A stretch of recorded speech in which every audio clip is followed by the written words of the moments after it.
আসসালামু আলাইকুম। তোমরা সবাই কেমন আছো? আশা করি সবাই ভালো আছো। আজ আমি তোমাদের এমন একটা গুরুত্বপূর্ণ টপিক নিয়ে আলোচনা করব, যেটা জেনারেল ম্যাথ এবং হায়ার ম্যাথের জন্য খুবই গুরুত্বপূর্ণ এবং পরীক্ষায় 100% আসবেই। হায়ার ম্যাথে তো আসবেই এবং জেনারেল ম্যাথে আসার সম্ভাবনা ব্যাপক। তাহলে চলো আমরা শুরু করি। আমরা একটা ছোটখাটো একটা ফাংশন লিখি। ফাংশনটা সেটা হতে পারে F of x equal to x plus one x minus one, এমন একটা ফাংশন তোমাদের দেওয়া থাকতে পারে। বলতে পারে এই ফাংশনের ডোমেন রেঞ্জ কি। এখন তোমরা মনে রাখবা ডোমেন কি এবং রেঞ্জ কি, এটা সংজ্ঞা দিতে গেলে অনেকভাবে দেওয়া যায়। আমরা এটা সংক্ষেপে বলতে পারি ডোমেন হচ্ছে ইনপুট, ইনপুটটা হচ্ছে ডোমেন, রেঞ্জ কি আমাদের আউটপুট, রেঞ্জ আউটপুট। এখন এই ইনপুটটা কি আর আউটপুটটা কি? ইনপুট কি? ইনপুট হচ্ছে আমরা যেগুলো ইনপুট করি, মানে যেগুলো আমরা ঢুকাই, ইনপুট করি। কিভাবে দেখো, আমরা এই যে এক্স এর জায়গায় মনে করো আমরা ওয়ান বসালাম, এফ আর ওয়ান, এই ওয়ানটাকে বলা হচ্ছে আমাদের ইনপুট। সাপোজ আমরা এক্স এর জায়গায় আমরা টু বসালাম, এই যে টুটাকে বলে ইনপুট। ঠিক আছে, দেখো তাহলে আমাদের এক্স এর জায়গায় ওয়ান বসালে কি হচ্ছে? One plus one, one minus one. X এর জায়গায় ওয়ান বসালে কি হচ্ছে? Two plus one, two minus one. ঠিক আছে, দেখো এখানে কত হচ্ছে? থ্রি। এখানে কত হচ্ছে? টু বাই জিরো, অর্থাৎ এটা এখানে হচ্ছে ইনফিনিটি। তো দেখো এটাকে বলা হচ্ছে ইনপুট, এটাকে বলে ইনপুট, আর এই যে আমরা যেগুলো পাচ্ছি এগুলোকে বলা হচ্ছে আউটপুট। ঠিক আছে, তাহলে আমাদের ডোমেনটা আলটিমেটলি কি আসতেছে? ডোমেনটা হচ্ছে আমাদের ইনপুট, রেঞ্জটা হচ্ছে আমাদের কি? আউটপুট। এখন দেখো, তাহলে আমরা ডোমেনটা কি বলতে পারি? অর্থাৎ ডোমেন হচ্ছে কি, যে সকল বাস্তব মানের জন্য এই ফাংশনটা সংজ্ঞায়িত হবে তাকেই আমরা কি বলতে পারি? ডোমেন। আর রেঞ্জটাকে আমরা কি বলতে পারি? ওই সকল বাস্তব মানের জন্য আমরা ওই ফাংশনের যে মানটা পাবো সেটাকেই বলে হচ্ছে আমাদের কি? রেঞ্জ। তাহলে দেখো আমরা এখানে কি বসাইছিলাম? অন বসিয়েছিলাম। অন বসানোর পরে আমরা কি পাচ্ছি? আমরা ইনফিনিটি পাচ্ছি। কিন্তু আমরা টু বসানোর পরে আমরা কি পাচ্ছি? আউটপুটটা আমরা থ্রি পাচ্ছি। একইভাবে দেখো আমরা থ্রি বসালে আমরা কি পাচ্ছি? থ্রি যোগ ওয়ান, থ্রি মাইনাস ওয়ান, অর্থাৎ কি? Four by two equal to two. দেখো এখানে আমরা আউটপুট কি পাচ্ছি? এখানে আমরা আউটপুট পাচ্ছি টু। তাহলে আমাদের আমাদের ডোমেন কি? ডোমেন হচ্ছে দেখো আমাদের যেগুলো আমরা ইনপুট করছি, রেঞ্জ হচ্ছে কি? যেগুলো আমরা আউটপুট পাচ্ছি। কিন্তু দেখো আমরা এখানে একটা অদ্ভুত টাইপের একটা মান পাইছি আউটপুট। অদ্ভুত টাইপ বলতে এখানে ইনফিনিটি পাইছি। তাহলে এই দেখো এই অনেক জন্য তাহলে আমাদের এই ফাংশনটা কি হচ্ছে না? সংজ্ঞায়িত হচ্ছে না। তোমরা হয়তো এখনো ক্লিয়ার হওনি, আমি তোমাদের ক্লিয়ার করে বোঝাচ্ছি।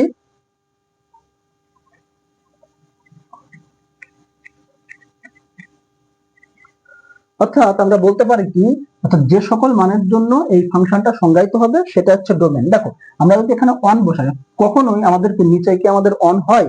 কখনোই কিন্তু আমরা হরে কিন্তু অন আমরা নিয়ে আসতে পারি না। হরে অন হইলে সেটা আমাদের কি হয়ে যায়? ইনফিনিটি হয়ে যায়, আনডিফাইন্ড হয়ে যায়। অর্থাৎ আমাদের ডোমেনের জন্য কখনোই x minus one equal to zero হবে না। অর্থাৎ ডোমেনের জন্য x is not equal zero হবে, অর্থাৎ এক্স ইজ নট ইকুয়াল ডোমেনের জন্য অন হবে। অর্থাৎ আমরা দেখো এই ফাংশনে আমরা পৃথিবীর সকল মান আমরা বসাইতে পারবো। কি? এই ফাংশনে আমরা পৃথিবীর সকল মান আমরা ইনপুট করতে পারবো, শুধুমাত্র এই অন ছাড়া সকল মানই আমরা ইনপুট করতে পারবো এই ফাংশনে। তাহলে আমাদের কি হচ্ছে? এই ফাংশনের ডোমেনটা আমাদের কি হচ্ছে?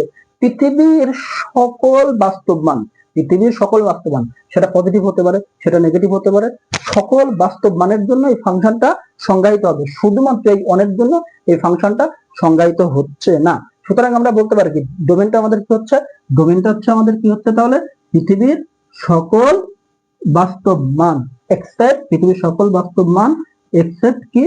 অন। এটা হচ্ছে আমাদের কি? ডোমেন। তাহলে আমরা এখন রেঞ্জ আলোচনা করব। আমরা আরেকটা ফাংশনের কথা আমরা চিন্তা করতে পারি।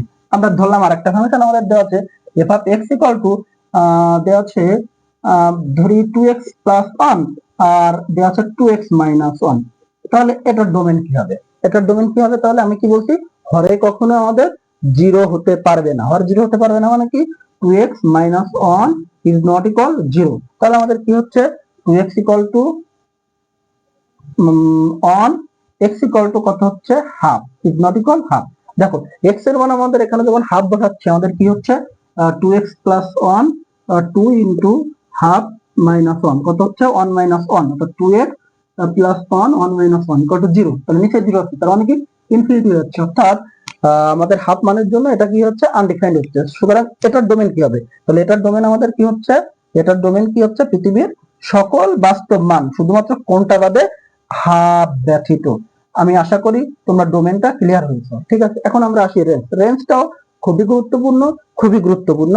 এখন রেঞ্জটা সাধারণত তোমাদের পরীক্ষা একটু কম আসে, তবে এটা হায়ার ম্যাথে মাঝে মাঝে চলে আসতে পারে, রেঞ্জ বের করতে বলতে পারে, কিন্তু ইন্টারমিডিয়েটে এটা খুবই গুরুত্বপূর্ণ ইন্টারমিডিয়েটের জন্য। এখন আমি কি বলছি, রেঞ্জটা কি, আউটপুট। রেঞ্জটা আউটপুট বলতে কি, আউটপুটটা কি, এই যে আউটপুট আমি এটার জন্য যে মানটা পাইছিলাম সেগুলো হচ্ছে আউটপুট।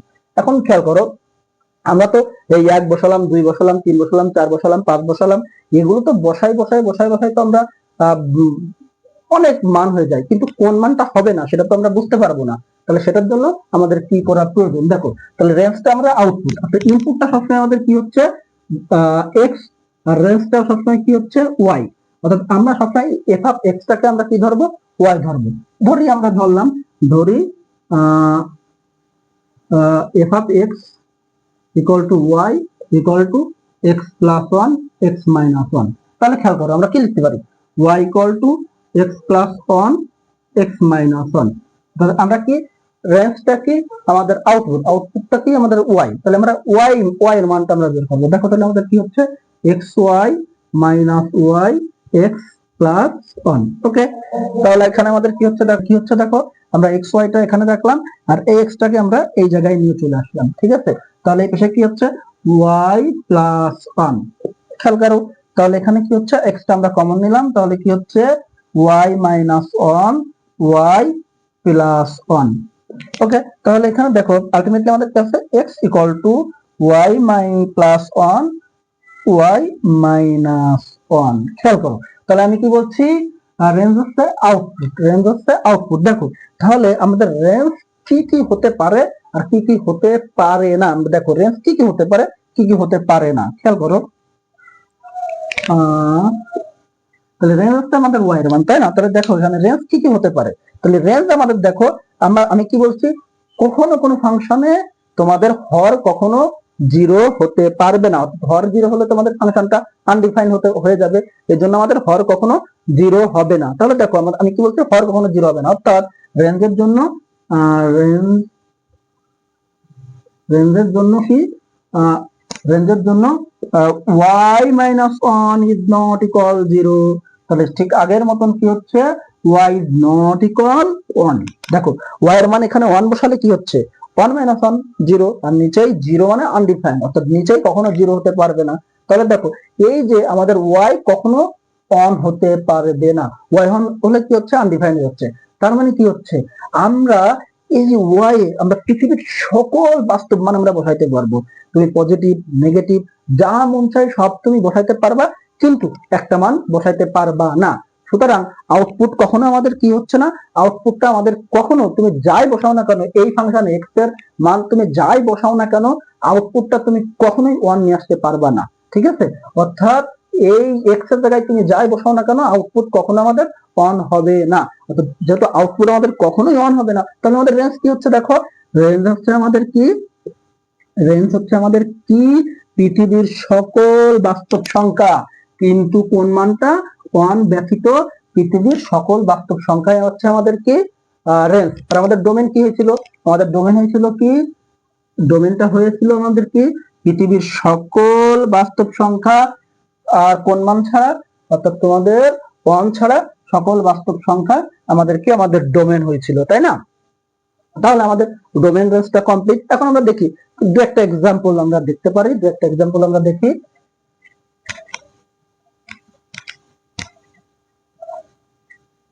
মনে করো আমাদের একটা ফাংশন দেওয়া আছে y equal two e two the power x। খেয়াল করো, তাহলে এটার ডোমেন কি হবে, এটার ডোমেন কি হবে আমরা দেখি, এটার ডোমেন কি হবে।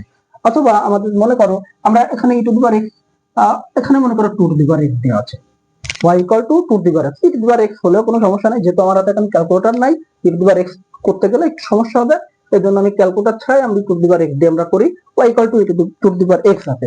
এখন এটার ডোমেন রেঞ্জ কি হবে? দেখো আমি তোমাদের ডোমেন রেঞ্জ কি বলছি, ডোমেনটা হচ্ছে ইনপুট, রেঞ্জটা হচ্ছে আমাদের কি আউটপুট। ঠিক আছে, ডোমেনটা হচ্ছে আমাদের ইনপুট, রেঞ্জটা হচ্ছে আউটপুট। দেখো আমরা ডোমেন কি হচ্ছে, এখানে আমাদের তো কোনো ফর নাই, ঠিক আছে, ডোমেন আমাদের কোনো ফর নাই, তাহলে আমাদের কি হচ্ছে দেখো এক্স এ তুমি চাইলে সকল মান তুমি বসাইতে পারবা, এক্স এ চাইলে তুমি সকল মান বসাইতে পারবা। কি দেখো y ইকুয়াল টু মনে করো 2 to the power 1, y equal two মনে করো 2 টু দি পাওয়ার 2, তুমি চাইলে y equal to 2 to the power -1 বসাইতে পারো, y ইকুয়াল টু তুমি কি হবে 2 টু দি পাওয়ার 0, তুমি চাইলে y ইকুয়াল টু তুমি 2 টু দি পাওয়ার -2, যা মন চাই অর্থাৎ তুমি তাই তুমি বসাইতে পারো, যা মন চাই তুমি কি তাই বসাইতে পারতেছো।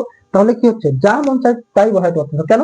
যেমন 2 to the power 1 equal to কত হচ্ছে 2, এটা তো আমি 2 লিখছিলাম, 2 to the power 2 equal to কত হচ্ছে 4, 2 ইনভার্স কি হচ্ছে হাফ, 2 টু দি পাওয়ার 0 কি হচ্ছে 1, 2 টু দি পাওয়ার -4 কত হচ্ছে -2 কত হচ্ছে 1/2 স্কয়ার অর্থাৎ কি হচ্ছে 1/4। দেখো তুমি যে মানটাই বসাও না কেন, আমাদের কি হচ্ছে, যে মানটাই বসাও না কেন আমাদের এই ফাংশনটা ডিফাইন হচ্ছে, সেটা পজিটিভ হোক নেগেটিভ হোক, যে মানটাই বসাও না কেন এই ফাংশনটা আমাদের কি হচ্ছে ডিফাইন হচ্ছে। তাহলে এই ফাংশনের ডোমেনটা কি, এই ফাংশনের ডোমেনটা দেখো কি হচ্ছে,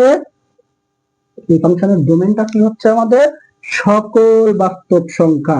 তুমি এটা আর এভাবে লিখতে পারো অথবা এখানে একটু গাঢ় দিয়ে লিখতে পারো, ঠিক আছে। তাহলে আমাদের ডোমেনটা কি হচ্ছে সকল বাস্তব সংখ্যা। তাহলে আমরা রেঞ্জটা দেখি কি হয়, এই ফাংশনের রেঞ্জটা দেখি কি হয়, আমরা দেখেই বুঝতেছি। দেখো এই ফাংশনের রেঞ্জটা কি হবে, আগেরটার মতো অত জটিল ভাবে পেঁচানোর দরকার নেই, এই ফাংশনটার রেঞ্জটা কি আমরা দেখেই বুঝতেছি। কিভাবে দেখে বুঝতেছি, দেখো এই ফাংশনের তুমি যে মানটাই বসাও না কেন, পজিটিভ নেগেটিভ জিরো, তুমি যে মানটাই বসাও না কেন, দেখো এই ফাংশনের আউটপুট কখনো কি নেগেটিভ হচ্ছে?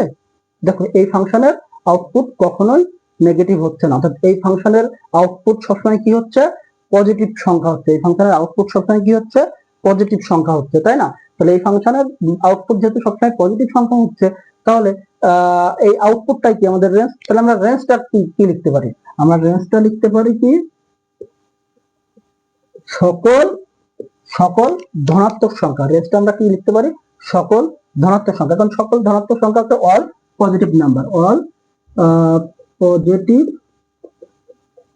রেঞ্জটা আমাদের কি হচ্ছে অল পজিটিভ নাম্বার। ঠিক আছে, তাহলে আমরা কি করলাম, কেন অল পজিটিভ নাম্বার হচ্ছে, তুমি দেখো কখনো তোমার পাওয়ারে তুমি পজিটিভ মান দাও বা নেগেটিভ মান দাও, এটা কখনোই নেগেটিভ মান হবে না।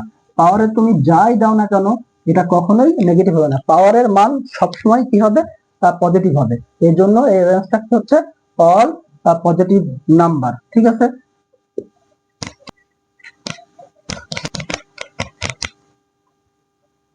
ওকে, তাহলে আমরা ডোমেন রেঞ্জটা মোটামুটি ক্লিয়ার করলাম, আশা করি তোমরা খুব ভালোভাবে ডোমেন রেঞ্জটা বুঝতে পারছো। ঠিক আছে, আচ্ছা এই যে তোমাদের এখন যে ক্লাসটা নিলাম এটা বলতে পারো বেসিক ক্লাস, এটা যা তোমরা এবার পরীক্ষা দিবা 2026-এ যারা পরীক্ষা দিবা মনে হয় এই বেসিকটা তাদের জানা আছে, বেসিকটা তাদের না জানলে হবে, যারা জানে না তারা জেনে নিবা। কিন্তু পরবর্তীতে যে ক্লাসটা আমি নেব এই এই ডোমেন রেঞ্জের উপর, যে তো পরবর্তী ক্লাসে আমি তোমাদের ডোমেন রেঞ্জের উপর যে ক্লাসটা নেব, যেটা 2026-এর এসএসসি পরীক্ষার্থীদের জন্য খুবই গুরুত্বপূর্ণ এবং ওই ম্যাথটা ইনশাআল্লাহ অবশ্যই ওই ম্যাথটা তোমাদের আসবেই। তো তোমরা পরবর্তী ক্লাসটার জন্য অপেক্ষা করো, পরবর্তী ভিডিওটা আমরা ডোমেন রেঞ্জের সেই ক্লাসটা ইনশাআল্লাহ আমরা আপলোড দেবো। আজকের মতন বিদায়, আসসালামু আলাইকুম।